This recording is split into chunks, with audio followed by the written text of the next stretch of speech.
It's time for another episode of MoState Update, the official podcast of Missouri State Athletics. Here are your hosts, Corey Riggs, and the voice of the Bears, Art Haines.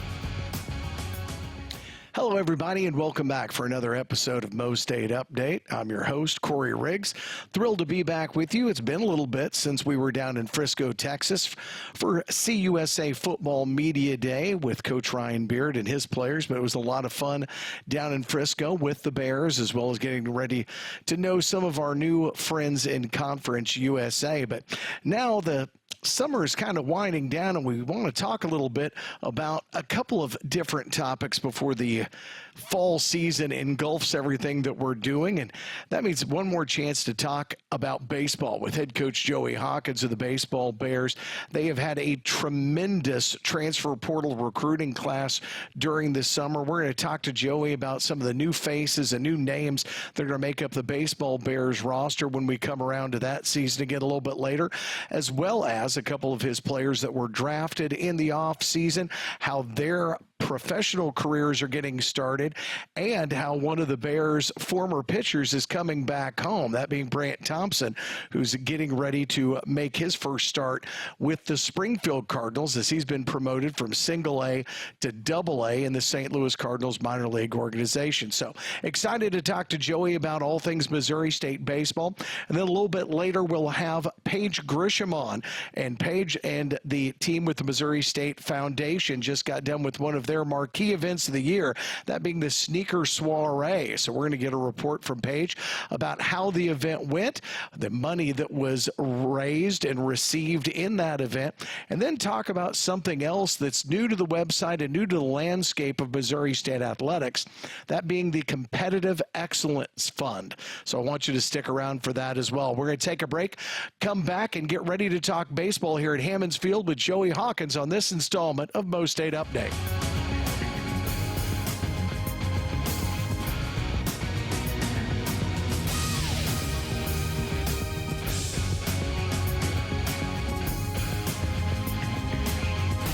Welcome back to MoState Update. On the road here today over in Hammons Field as we are talking about off-season baseball moves.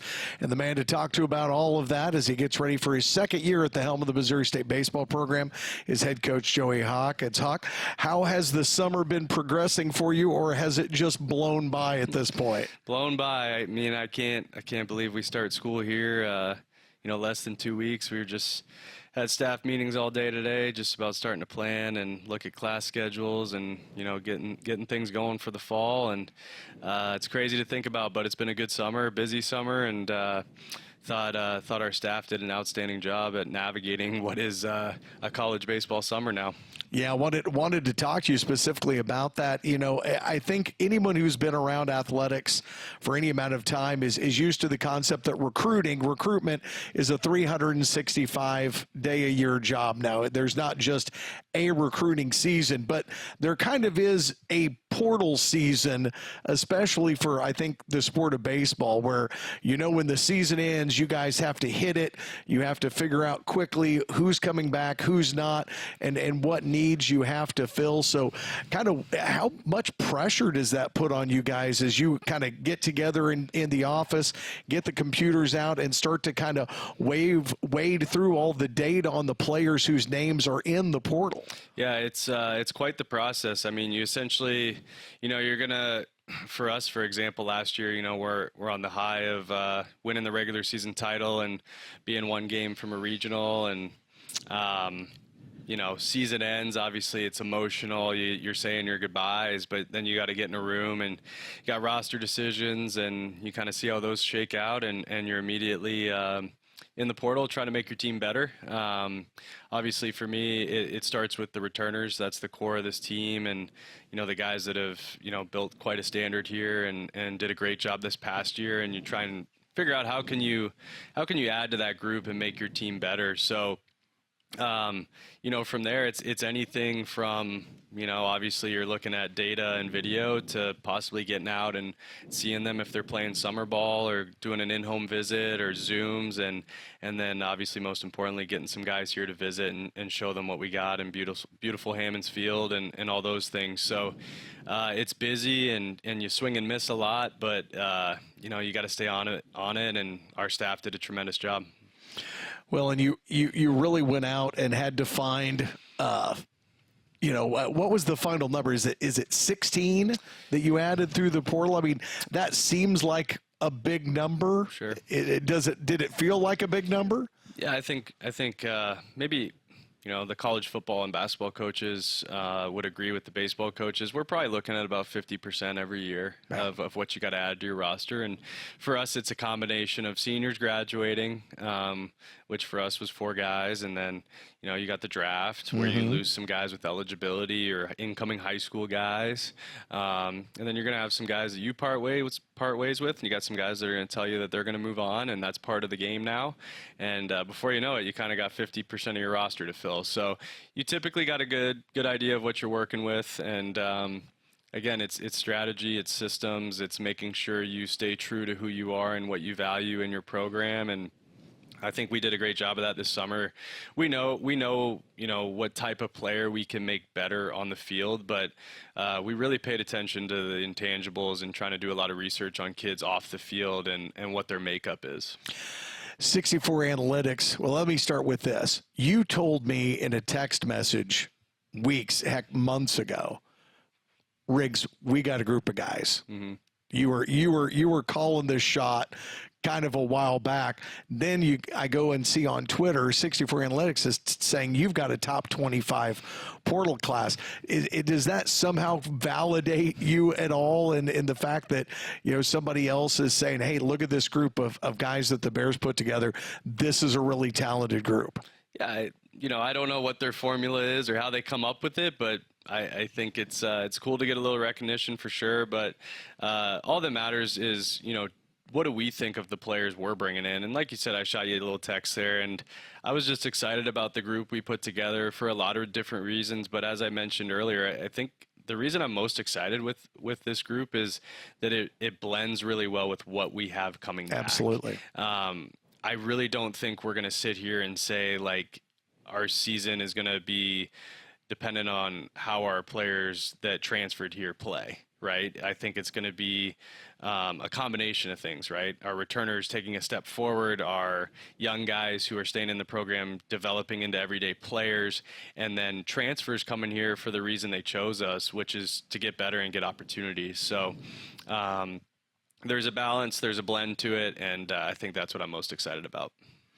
A lot of names on this list, names like Trent Ash, a right-handed pitcher. Bobby Atkinson is one that I think Bears fans will recognize the name after his time at Bradley. And it's kind of funny to think about the Bears making the move from the Missouri Valley Conference to Conference USA. Do you feel like the change in leagues made anything different kind of on that recruitment for some of the portal guys? Absolutely. I think it's a step up. It's in baseball leagues, obviously.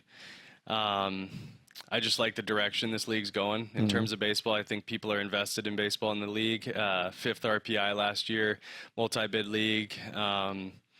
It's top to bottom really, really good. And, when you're searching for kids that you want that are competitive, which is a huge thing that we were trying to pay attention to. Who wants to win, who's hungry to play at a place that can win and has that direction and is not rebuilding, so to speak. I think you get kids that look at, what league are you in? What kind of non-conference schedule do you play? And Conference USA definitely, I think, put us over the edge. I think we found ourselves maybe recruiting against more schools from Conference USA or from the Sun Belt or from the American, which are really solid group of 5 conferences. And we're right there in there for recruiting. And then obviously on the field, we're going to be in there now too. So it helped us a ton, and it's a massive selling piece for us. Jackson Beeman is a name that kind of jumps off this list to me, Hawk. He has been at Iowa, but he's a Lincoln, Missouri kid, and I would would guess, a guy that was probably on your all's radar 3 or 4 years ago. Yeah, we've known the name for a while. He was at Missouri and then went to Iowa, and there wasn't really a fit for him coming here. And then, this summer, Jeremy Colonna started recruiting him a little bit, and I got involved a little bit as well. And we were in a little bit of a roster crunch, not going to lie, and we kind of communicated that to Jackson, and he had several, and I mean several, offers to go other places. But we had told him, hey, we got to wait till we get through the draft to make sure we have a spot for you. And, we got through the draft. Obviously, we lost incoming high school player Wyatt Vincent, and then we lost Jake McCutcheon, who had eligibility left, and there was a spot available for Jackson. And it's pretty good when you can add a sixth-year senior with that kind of experience to your team. Another name that I know you're high on is an Oklahoma State transfer, Charlie Carter. Now, obviously, you guys have a guy who was just, I thought, had a breakout season this year in Carter Bergman behind the plate, but everybody's got to have help, and this gives you some help behind the plate with Charlie Carter. Yeah, I mean, big addition. Charlie, extremely talented, very good behind the plate defensively, had a great summer offensively in the Appy League. It's a position group where you have to have depth.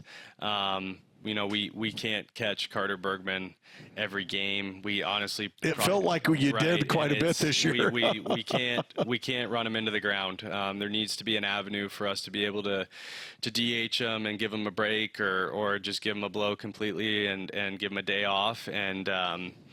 And if we're able to do that, you get a really good version of Carter Bergman down the stretch. So to have a nice 1-2 punch there was important to us. Really excited about Charlie. I think he's going to be a good player for us. And he's got more than 1 year of eligibility left, right? So a guy that can factor into the future, too. Brock Lucas is a Mizzou guy, a Missouri guy. I've got to go back and look. I think I called Brock Lucas in a state Final Four game in basketball. Yeah. Was an incredible point guard. I think he lost a year to injury. I think maybe he had a knee injury his sophomore year or something, but incredibly talented multi-sport athlete, and was pretty good on the hill for Mizzou last year. Yeah, just really good athlete. Was at Missouri, threw a ton of innings there. You're talking about throwing out in the SEC that, arguably the best conference in college baseball, and I think he's got 117 innings under his belt. So for us, that was a player we needed to add. Needed to add just some experience, but also a guy that was really, really good in 2024. Probably a guy that came out of that year as a sophomore, looking at being a top 5 rounder, and took a little bit of a step backwards. And I think that's where we really hit it off with Brock. Was just, we had a plan for him. We had a vision for him. We feel like there's really good opportunity for him to pitch here and to get better. Deck did a great job recruiting him. That relationship's very, very important when you're recruiting a pitcher. So he's a guy that should step in immediately and give us big innings. I think he's gonna get better. I think he's gonna get back to that 2024 form and beyond. And he's a guy, I think, a year from now, we're probably talking about him playing professional baseball, and hopefully had given us a lot of really quality innings. Give you one more name, Jax Ryan. Obviously, the middle of your infield last year was just one of the best there was in the Midwest. Don't care what level of baseball you were playing at, but Tep at short and Nick Rod at second were one of the best middle infield combos around. You've got to find a way to plug both of those holes now, and you get Jax Ryan out of the portal after spending time at Arizona State. Yeah, really excited about Jax. Great athlete. Put up some solid numbers at Arizona State, Big 12 school, obviously. Very historic program. So to be recruited by a school like that and B, play a decent amount, you're obviously pretty talented, but for him, the development was huge. He really wanted to go to a place where he felt valued and there was a plan for him. So he's a guy that's kind of played all over the infield at Arizona State, which to me, that shows you're a good athlete. He's played some third base, short, second. Gabe Ressler's another guy I'm really excited with. he's played a ton in college. JUCO kid, also played was a first team all conference at UW Milwaukee. I think he had 20 plus steals, 20 plus extra base hits, more walks than strikeouts. So you get those two guys, you're pretty excited about where your infield depth shaping up. So we talk about all these new names that are coming into the transfer portal. How have you had a lot of guys out on the road for summer ball? I know Caden Bogenpool's been out on the Capes, got a couple home runs. How has the summer been for him and some of your other guys like Logan Fife? Yeah, you mentioned Conference USA being a selling piece for us in the portal. I think a big selling piece, too, is our returning core. A lot of kids wanted to come play with guys like Caden Bogenpool, Tag Gollert, Carter Bergman, Michael Usupchak, Owen Slater. Like, we got a really good group coming back. But, yeah, to have Bogey out in the Cape. He had a really good summer out there, best competition that you can be a part of for the summer. But also Logan Fife, he played a full summer in the Appy League. I think he finished top 10 in multiple hitting categories, only made one error. He's a guy that's going to factor into that middle infield a lot. He's a guy that could grab a starting role and be an everyday player. And the sophomore year is always interesting for guys. They're a year older and they feel a lot older. They feel a lot more comfortable. So he's a guy that I'm excited about. Sam McLaughlin, got another guy that had a good summer out in the Prospect League. So it was good following these guys. We also had some of these portal kids playing in different leagues too. So we're done following summer ball and portal, and we just want to get our guys here and get them moved in and hit the ground running. Talk to me a little bit, though, about the guys that you lost with pro deals, though. That's a point of pride. So happy for Jake McCutcheon, for Nick Rodriguez, and for Jackson Holmes. I know Nick's off to a pretty good start, but how are things going for Jake and Jackson as they get started in their pro careers? Yeah, every team's a little different. Some teams a little more aggressive with older college guys in terms of getting them to an affiliate and start playing like Rod is right now with the Angels low A team. I know Jake and Jackson are at the complexes for the Marlins and A's respectively, and getting their work in and building up and kind of get their feet wet. But look, I think you can't keep track of how many draft picks we have. I don't even know the number anymore. But to have another 3 guys signed just speaks to how we develop players. And big thing we tell recruits, whether it's a high school kid or portal kid, we think guys get drafted out here for 2 reasons. One, it's the opportunity. You don't get drafted when you don't play or pitch. You know Sure. what I mean? You got to go somewhere you get opportunity. Those guys got opportunities here. And the other side is player development. I mean, we have all the resources in the world here, but we got a coaching staff that knows how to use them. So those guys took advantage of it and couldn't be happier for them. Another guy that took advantage of it is going through a similar process to you. Now we're talking about a pitcher, not a position player, but Brant Thompson, who was here a couple years ago, was a draft pick by the St. Louis Cardinals organization. Been playing A ball. Now is going to get the call to come back to Hammons Field, where he got to play his college games. Have you had any conversations with Brant? I believe we're recording this on Wednesday, and he is supposed to get his first AA start tonight on the road in San Antonio. Yeah. No, if you know Brant, he's like the most dry person ever. So like he texted me like I'm coming to Springfield. Like that was it. So excited. But I was fired up. But no, I mean he earned it. He's a guy that's quick riser through their system. Not surprising. Sharp kid, quick learner. Thrown the ball really well this year, and my message to him was just finish strong. His goal is to try and stay up in AA. Sometimes you go up and down spot starts. Just go execute in your first start down in San Antonio and take it 1 week at a time. So pretty cool though. There's not many people get to play at Hammons Field or their college stadium in general as a college player and a pro. So I hope he's here next week when they come in town and he can make a start. That's why I said I feel bad. I haven't been to a Springfield Cardinals game at all this summer. Yeah. If Brant Thompson gets a start next week, I guarantee you I will have tickets and we'll be here to see that, because that would just be really fun and really special. What does the end of the summer, start of the fall look like for you all now? I know the Battle for Bell will get put on the calendar, and then what other sort of maybe big dates are coming up for you all to get to work? Yeah, no, I mean, we got through the portal and the draft, which was mid-July, and then, Coach Jimenez, our recruiting coordinator, had everything dialed in, ready to go for us to attack some high school stuff. He was the one that was kind of keeping tabs on all that throughout the summer, traveling around to tournaments. So we knocked that out. We got back from Atlanta and, told the staff, make sure you unplug a little bit. So we've played some golf as a staff, which was pretty cool. We're not very good, but well, that's what I was getting ready to ask. Who's the best golfer on the staff? That would be Saw. Of course it is. Yeah, Saw is the best golfer. TP and Germ, they got some work to do. Me and Jeff, we're in the middle. I'm not going to put my money. Wait a minute. What about Dak? Oh, Dak's really good too. He couldn't play the other day though. He was on the injured list. The pup list, physically unable to perform. No. But no, just told the staff unplug a little bit, and then today was our first day. We kind of got back in the office and really dug into some stuff. And we'll go 4 weeks of individuals, so it's like group work. They only get select hours a week, and then we'll start team practice September 15th. That'll roll through the end of October. We'll have Battle for Bell.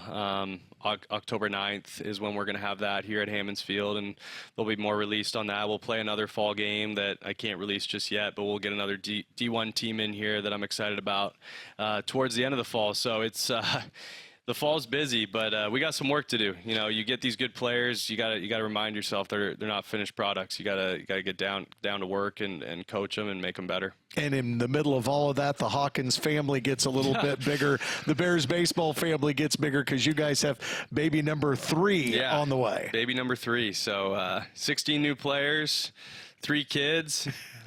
I'm ready to go. I got my hands full, but this is this is the life I want, and it's a lot of fun, and a lot of exciting things coming. Coach Jimenez got him and his wife got a baby coming this fall too. So we were joking in the meeting today. We got a lot on our plate. We got a lot of moving parts, and we got to make sure we're dialed in. We got each other's back, and it'll be fun though. We got a good group, good staff, and it's not often you can say too where you return the same staff, right? The continuity is pretty cool, and I think that speaks volumes to the kind of program we're running here. It's what makes things here at Missouri State special, and what makes those long bus trips so much fun in the spring and in the summer.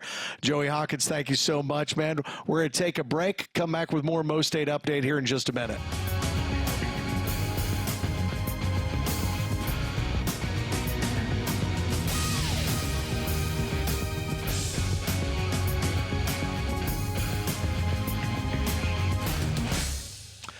Welcome back to MoState Update. On location this week at Hammons Field. Just got done talking with Joey Hawkins about his new nationally ranked transfer portal class. Now we're going to talk about one of my favorite events on the sports calendar every summer and a couple other things, the Sneaker Soiree. And here to talk to us about that is the Director of Athletics Development here at Missouri State, Paige Grisham. Paige, thank you for coming to Hammons Field to meet me today. Normally we do this up in the sweet and great Southern Bank Arena, but I figured this might be a shorter drive for you. Yeah, a little bit, just down the street in downtown Springfield. But we just kind of took over Joey's office for the day, didn't we? Yeah, he apparently didn't need it, so that's all right. But we apparently did need Great Southern Bank Arena for one night. Yes. We ran the basketball teams out and had a just outstanding event. I was not at the event last year, but I have been a avid attendee since it was the all sports auction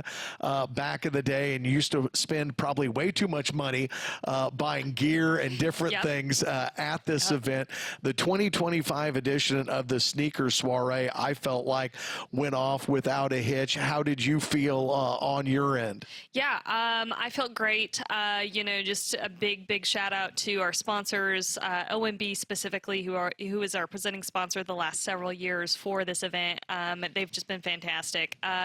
But also all of our volunteers. It takes countless volunteers to really get this done, and they just spend hours and hours with us setting up and getting everything arranged. And so I do want to shout out Christy Snelling and all of our volunteers who really did help us make it the best one yet. And it takes takes a village for us. Our department's small right now. It's myself, Carrie Dickerson, and John Leamy, and so we're small but mighty, but it was a successful night for us. Yeah, some people may not realize you guys did have a fourth member, but that coaching bug, it gets people. And, it does. And Jay Spoonhour was a men's assistant basketball coach, came over, started working with you all in the foundation, was doing good work, and then got an opportunity to go back. The great thing is we didn't have to lose him because Beth Cunningham had an opening, and so now he gets to work with the Lady Bears. But that definitely has you all kind of down a man, if you will. Yeah, down a man. Really happy for Jay. Talked to him a lot since then, and just coaching's in his blood. Coaching's what his passion is, and I totally get it. Really happy for him. Happy for the Lady Bears program to have him. Sure. That's a huge get for them. So, just really glad to kind of see him transition back into coaching. But it is a loss for our office for sure. So. Well, but it didn't seem to affect the way this event went, though. I thought, and you correct me if I'm wrong, walking the concourse, if that wasn't the most silent auction items, if you all have changed the layout, I don't know, but I just felt like there were so many great items around both sides of the concourse. It's like you could go in any direction. I know my mom and dad, I ended up coming home with an enormous Bud Light Bears football helmet that is probably going to end up being a set piece for the podcast going forward. No one else knows that, but that was my plan when we started bidding on it.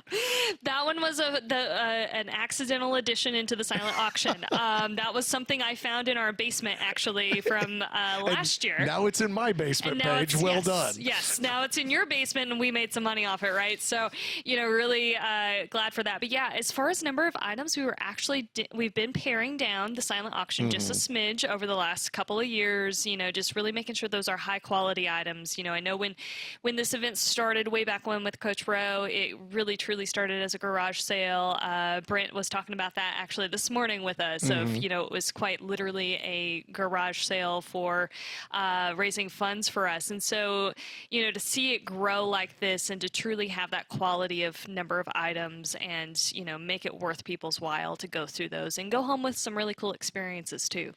Yeah, God bless folks like Michael Scrivener, who decided to bid on a chance to sit next to me and Mike Keltner for a night. It's almost like we should probably be paying him because it seems like a lot to have to sit in between us. But there were definitely a lot of unique experiences. I know the shoestring pull always goes really well. They got Dwayne and them got my $20 really fast when I walked through the door. Yeah. But as far as the silent auction, we mentioned that the live auction, some of the deals that you all are able to find, and I know John Leamy kind of says it best to me. It's you'd be surprised who that has something that might land in there, whether it's a lake house that they're willing to give up for a weekend or something.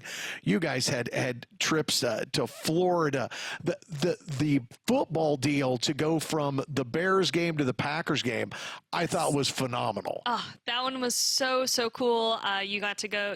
This person's going to get to go to a Chicago Bears game and then follow that right up with Monday Night Football at Lambeau with the Green Bay Packers. I mean, that's a big deal kind of package. And, I will shout out Jay Spoonhour again. He helped us with that Las Vegas package with some of his old connections. So, that you just never know who you might be able to ask for stuff. And we're always working on auction items. So, if you're listening to this and you have something cool you want to donate for next year, let us know. We will gladly start arranging. The Sneaker Soiree is a 365-day-a-year endeavor. I understand. It's like recruiting. Sure, yes. It never ends. It never stops. It never stops. But there was definitely a lot of excitement around the live auction items.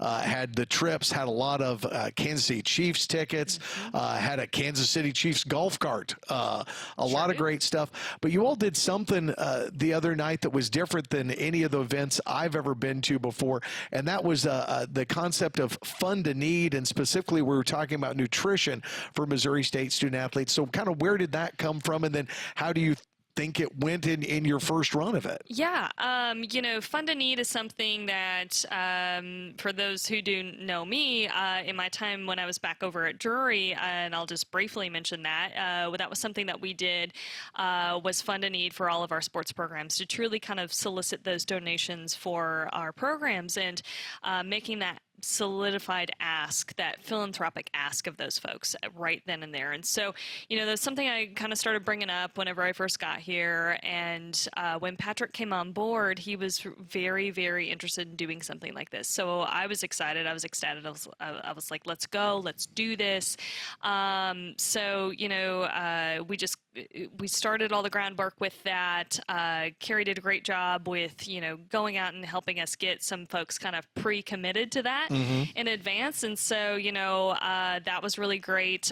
We've got some great support from y'all, from Learfields, on actually putting in some money there with us as well. So that was really fantastic to kind of see all that come together. And this is the first time we've done this, at least in recent years, I think, with the Sneaker Soiree. My history doesn't go back super far on that.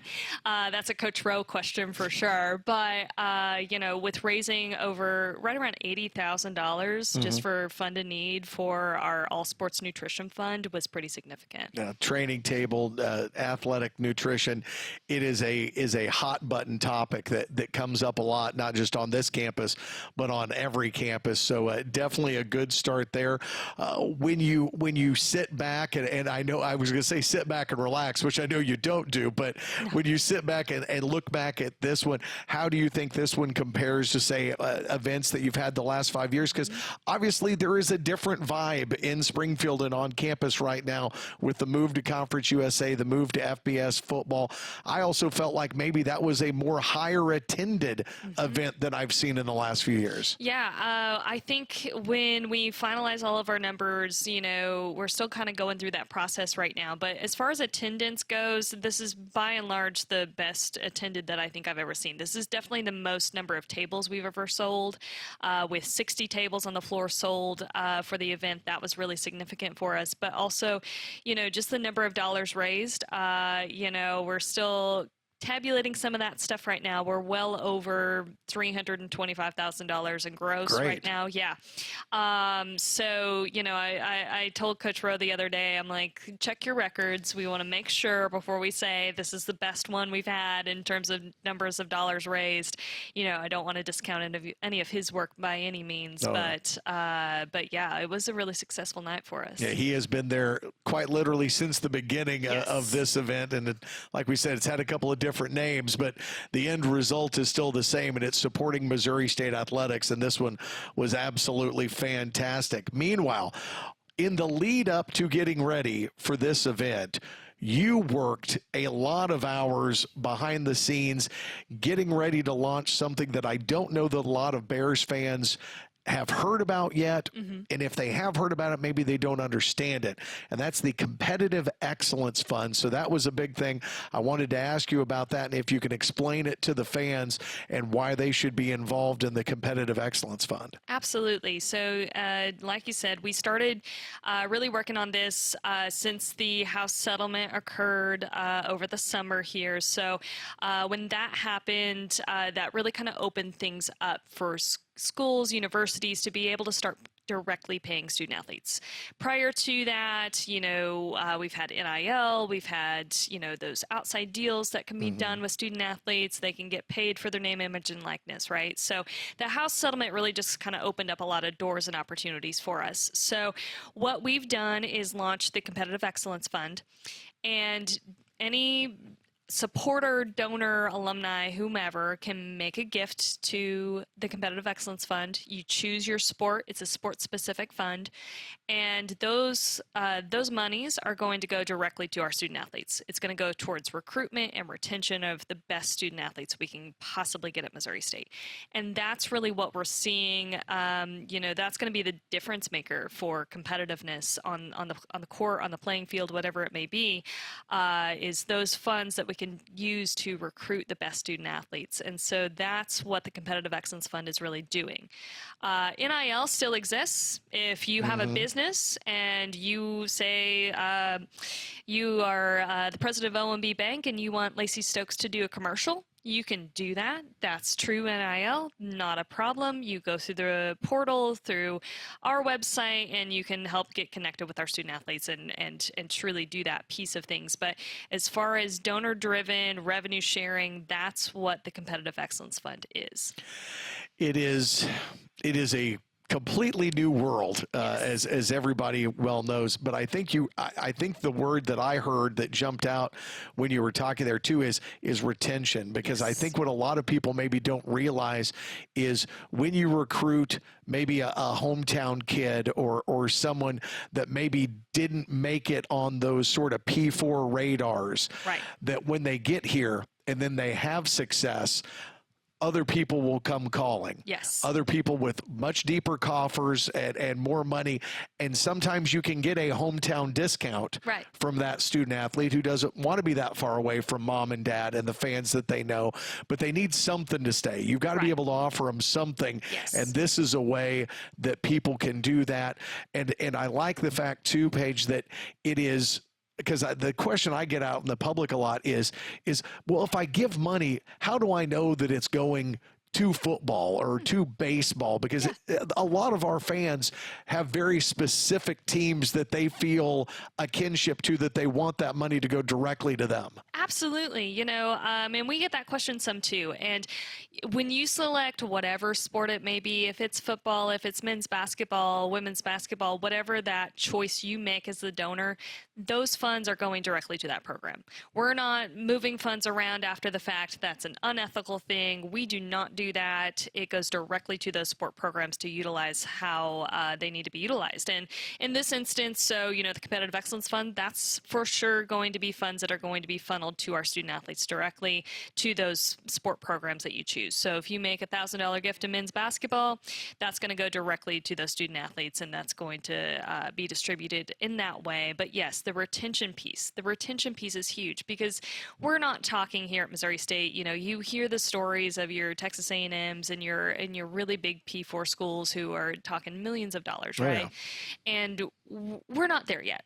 We're just not, and that's okay. But a little can go a long way in those particular instances where we do have those local kids who want to stick around, who want to be close to their families, and we have that opportunity to just kind of sweeten that deal for them and to really make a difference on those choices. Yeah, it's going to take a little while before I can remember Art and I talking about a trip to Mississippi State with the baseball team this year, and in the player parking lot there were 3 Corvettes. Oh, wow. There is a world of difference between what we're starting here at Missouri State and SEC dollars. Yes. But this is how it starts. Yes. And this is a great way to get started. What is the best way to find the Competitive Excellence Fund online? Yeah, you can head over to our website for the Bears Fund. That's MissouriState.edu/Bears Fund. If you scroll down there, there's lots of information about the Competitive Excellence Funds, as well as links to make those gifts. Also, with this launch, we have what are called Austin Education Funds. Very similar to the Competitive Excellence Funds. They're monies that are paid to our student athletes to help with that retention and recruitment. But those come with a caveat of an academic requirement. And so for those who are a little bit more sensitive to that, who want to make sure that that academic piece doesn't get lost, the Austin Funds are a great alternative and choice as well that can directly impact our student athletes. I was going to say that's the emphasis on student athlete. Yes. That's where the Austin Funds come in, so that is great. You can find out more information online like we talked about. We'll put that URL on the screen for you. That way you can find it and take a look and hopefully make a donation to the team of your choice. Or if you, and I didn't ask this before, Paige, I assume if somebody just wants to make a donation to athletics, is that an option, or do they have to pick a specific sport? So you have to pick a specific sport in this instance for both Alston and the Competitive Excellence Funds. It's something we've all discussed, but just because from an equity standpoint and those sorts of things, we want to make sure that we're, crossing our T's and dotting our I's, so to speak, right? So you do have to make a choice there. If you have questions or want to speak with one of us about where there may be an area of greatest impact, we can try to help guide those conversations. If you just contact us, we can talk through some of those scenarios. The Missouri State Foundation and the Bears Fund continuing to support Missouri State even in the changing times of the NIL world and everything else. It is a new thing, but everybody over in your office doing a great job to try and keep us caught up. Paige, thank you. Thank you. We're going to come back and wrap up this episode of MoState Update here at Hammons Field in just a minute.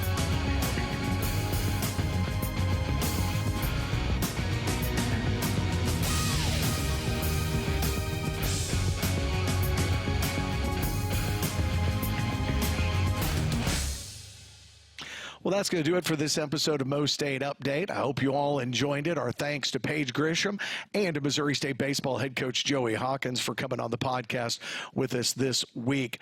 A few dates to circle on your calendar as we get ready for the fall sports season to start. It's really going to start with men's and women's soccer. Both teams have exhibition matches on August 9th, and then the women's soccer team will open on the road at Kansas on August 14th.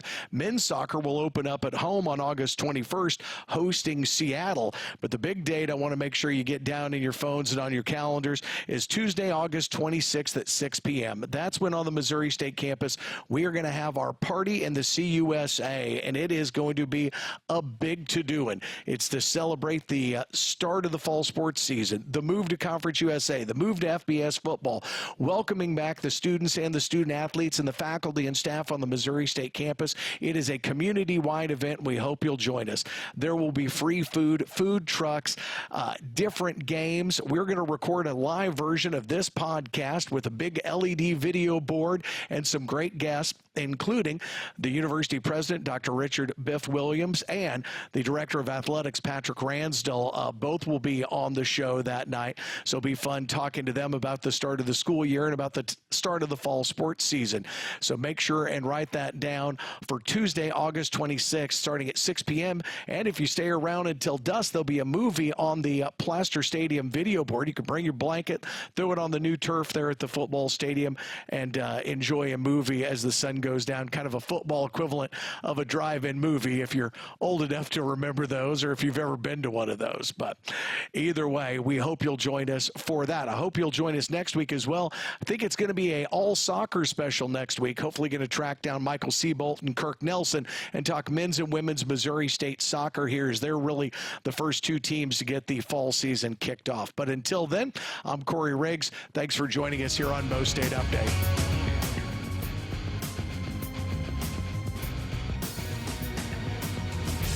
You've been listening to the MoState Update with Art Haynes and Corey Riggs.